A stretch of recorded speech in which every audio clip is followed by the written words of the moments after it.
Hey friends, welcome and welcome back to my channel. My name is Erin, and I'm so glad that you decided to take time out of your day to spend with me, because today we are letting a spinner wheel choose my fall TBR. So basically what I have done is I have created a spinner wheel with fall themes on it, and we're going to spin through these prompts. I think I'm going to choose about 12 prompts or books for my fall TBR, and yeah, we'll let the wheel decide my fate. Super excited about this. I'm so ready for fall, like everybody else. It is my favorite season, and I just can't wait to get into the cozy vibes. And to prevent this intro from being a million years long, let's just go ahead and hop into the spins and see what we get. So we are heading into our first spin. Let's see what we get.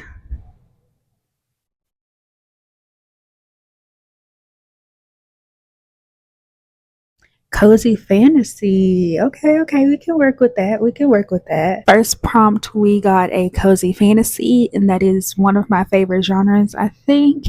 And for this, I am going to choose Can't Spell Treason Without T by Rebecca Thorne. This is the first book in the Holmes and T series, and I have heard this book be compared to Legends and Lattes, which is one of my favorite cozy fantasies. So I'm really interested to see what I think about this one. It's also sapphic, and we love to see that. So I can't wait to see what we get into with this book. All Raina and Chianti want is to open a bookshop that serves tea while firelight drifts between the rafters.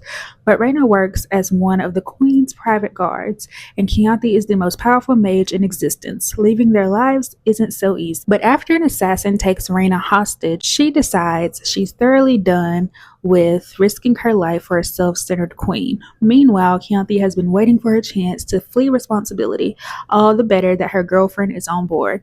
Together they settle in Tawny, a town nestled in the icy tundra near Dragon Country, and open the shop of their dreams. What follows is a cozy tale of mishaps, mysteries, and a murderous queen throwing the realm's biggest temper tantrum while these two women discover just what they mean to each other and the world. Sounds super cute. Can't wait. And spin number 2. Let's see what we get.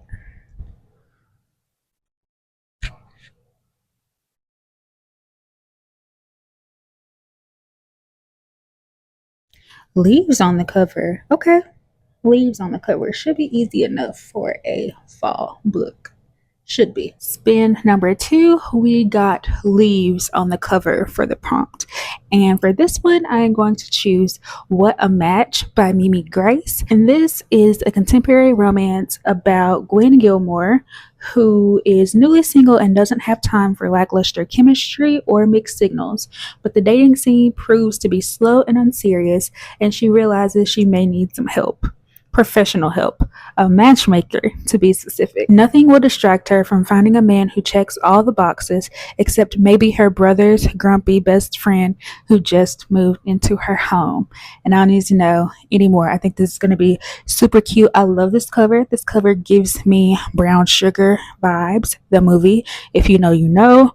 And I just can't wait to read this. Spin number 3.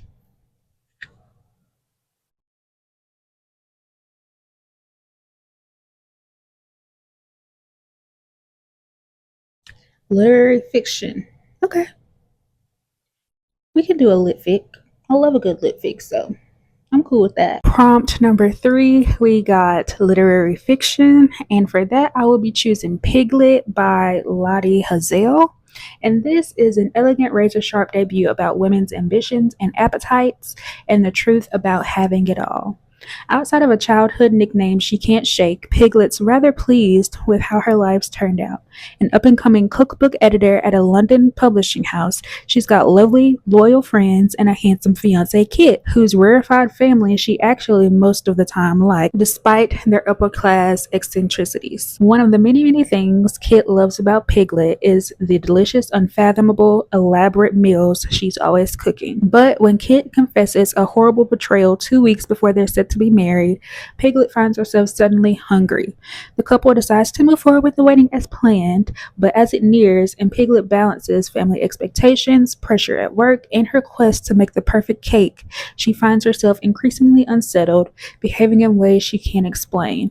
Torn between a life she's always wanted and the ravenousness that comes with not getting what you know you deserve, Piglet is by the day of her wedding undone and also ready to look beyond the lies we sometimes tell ourselves to get by. This sounds really cool. This cover is gross but also intriguing.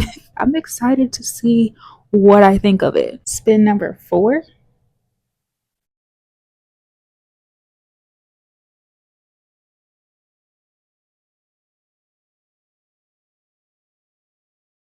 A red cover. Okay. Red cover. Seems easy, you know? Spin number 4 brought us a red cover prompt, and for this one, I am going to choose Interview with a Vampire by Anne Rice. And I am wanting to read this book because I want to dive into the show, and I just am becoming a person that wants to read the book before I watch the show. And so that's what the plan is for this. There is not a synopsis on this. I don't know. I feel like all of us know what Interview of a Vampire is about. It's an interview with a vampire, basically. So, yeah, I'm excited to finally read this. It's one of the vampire classics, the original vampire books that you hear about. So, I'm excited to see what I think about it and then to be able to take this and compare it to the show and yeah, all the things. This is definitely going to be giving fall for sure. Spin number 5.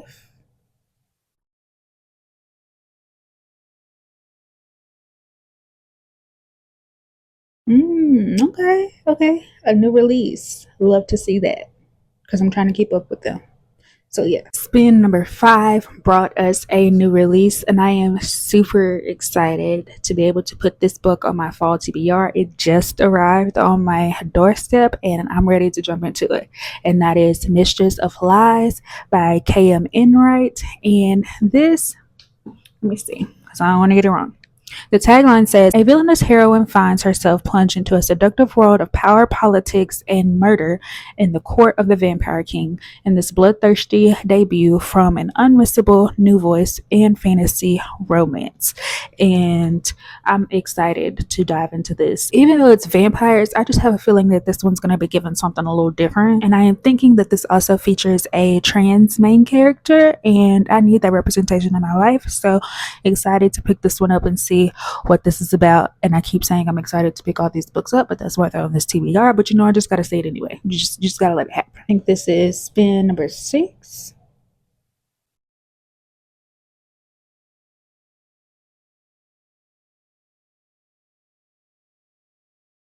An orange cover. Definitely should be easiest for fall season for sure to find an orange cover. Spin number 6 gave us an orange cover, and I wanted to choose mainly books on my physical TBR. So this is giving orange, but it's giving a little red orange. But it's orange, so that's what we're gonna call it. My rules, my TBR, and that is Where We End and Begin by Jane Igharo. And yeah, you can tell this is orange. It's just a little reddy orange. It's fine. We'll roll with it. And this is a romance about star-crossed lovers getting a second chance at romance when they're reunited at a wedding. And here's the thing. I'm not usually a second chance romance kind of girl. It's one of my least favorite tropes, if I'm being honest. But this cover got me. It did. And I mean, it's a high school boyfriend. So, it's not giving like we had a real adult relationship and it didn't work out. So, I'm hoping that that will, you know, work for me because I really want to like this book. I really do. But we'll see. Spin number 7.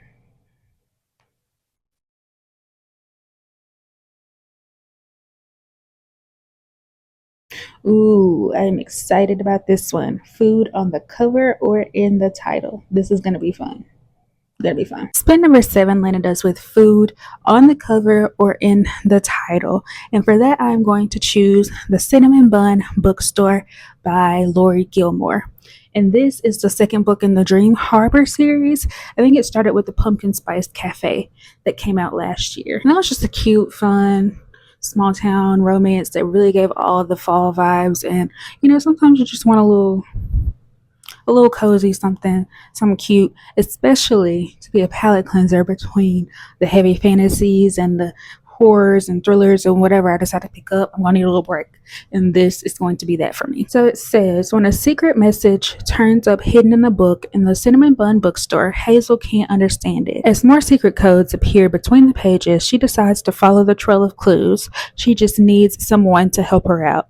Gorgeous and outgoing fisherman Noah is always up for an adventure, and a scavenger hunt sounds like a lot of fun. Even better that the cute bookseller he's been crushing on for months is the one who wants his help. Hazell didn't go looking for romance, but as the treasure hunt leads her and Noah around Dream Harbor, their undeniable chemistry might just be as hot as the fresh out of the oven cinnamon buns the bookstore sells. So this is a romance, but it's also a cozy mystery. I think this will be a great palate cleanser for me in the upcoming months. Spin number 8.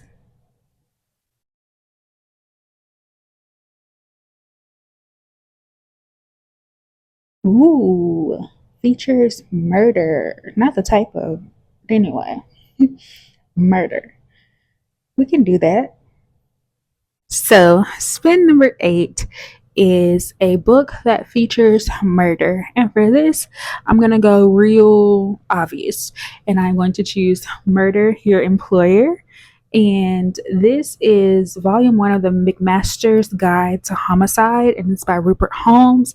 And this is definitely something different for me, and I'm really excited to get into it. Like, I love weird things like this, and I think it's going to really hit for me.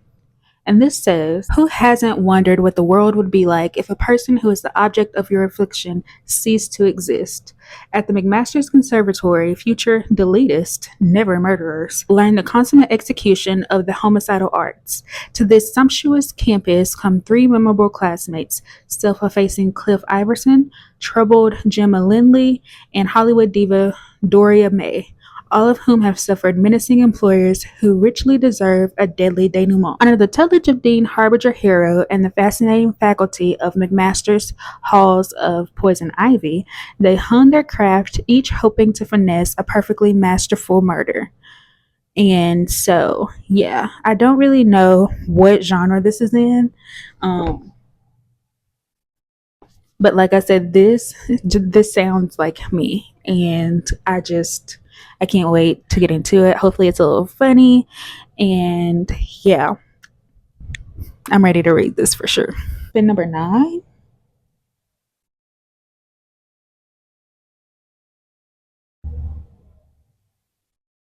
A mystery thriller.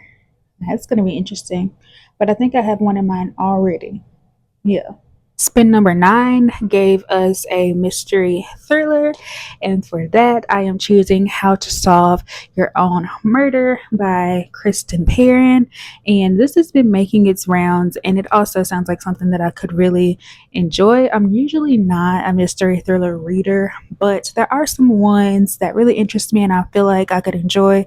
This for sure is one of them. It's 1965, and teenage Frances Adams is at an English country fair with her 2 best friends. But Frances's life takes a hairpin turn when a fortune teller makes a bone-chilling prediction. One day, Frances will be murdered. Frances spends a lifetime trying to solve a crime that hasn't happened yet, compiling dirt on every person who crosses her path in an effort to prevent her own demise. For decades, no one takes Frances seriously, until that is nearly 60 years later, when Frances is found murdered. In the present day, Annie Adams has been summoned to a meeting at the sprawling country estate of her wealthy and reclusive great-aunt Frances.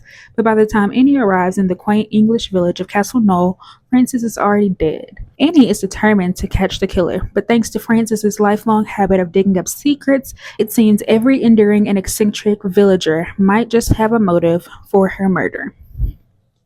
And this sounds like it's going to be a little on the cozier side, and something, that's not going to scare the crap out of me, because while I love fall, I am a scary girl. So I don't want to actually be scared.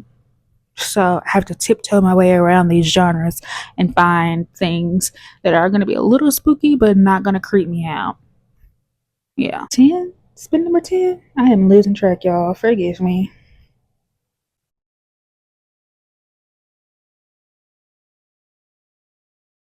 Dark Academia. We love to see it. That's fun. I love that for me. Spin number 10 has given us a Dark Academia book, and for that, I'm going to go with Immortal Dark, which is coming out at the beginning of September. The Cruel Prince meets Ninth House in this dangerously romantic Dark Academia fantasy where a lost heiress must infiltrate an arcane society and live with a vampire she suspects killed her family and kidnapped her sister. Super excited to get into this one. It's one of my most anticipated of 2024, and I'm just here for the Black Vampire Dark Academia vibes. Clearly, I'm here for all the vampire vibes because a lot of these books are giving vampire, but that, I am a vampire girly at heart, so it makes sense. 11. What we got? What we got? What we got? Okay. Okay. Yeah. A spooky book. Okay. Yeah. That's going to give me a lot of room. Love that for me. Spooky book. Spin number 11 gave us a spooky book, and that was very general. But just like I am a vampire girly, I am also a witch girly. So I decided to go with VenCo by Cherie Dimaline. And this actually came out a few years ago, and I just haven't had a chance to get around to it, but it only feels right to read in fall. So I'm hoping that this is the time for me to pick this up. And this says it's a wildly imaginative and compulsively readable epic of adventure, history, Americana, feminism, and magic. Is it Métis? Métis millennial Lucky St. James is bored. She lives with her cantankerous grandmother Stella in a tiny Toronto apartment and has been waiting for something to happen, something different, something more. Then one night, a strange and irresistible impulse seizes Lucky. She burrows into an old passageway and finds a tarnished silver spoon, humming with otherworldly magic, etched with a long-nosed witch and the word Salem. Lucky has no idea that the spoon connects her to a teeming network of witches who have anxiously awaited her discovery. Enter VenCo, a front company fueled by dark money. VenCo's witches hide in plain sight where women gather. Tupperware parties, mommy and me classes, suburban book clubs. Since colonial times, they have anticipated the moment the seven spoons, scattered by the martyrs of Salem, will come together to ignite a new era, returning women to their rightful power. But as the spoons fall into place, a very powerful adversary is stalking their every move. To find the last spoon, Lucky and Stella embark on a rollicking and dangerous road trip to the darkly magical city of New Orleans, where a final reckoning will determine whether VenCo will usher in a new beginning or be forced underground forever. And I think this is going to be a good spooky book for me to read this fall. And our final spin. What are we going to get for the final spin?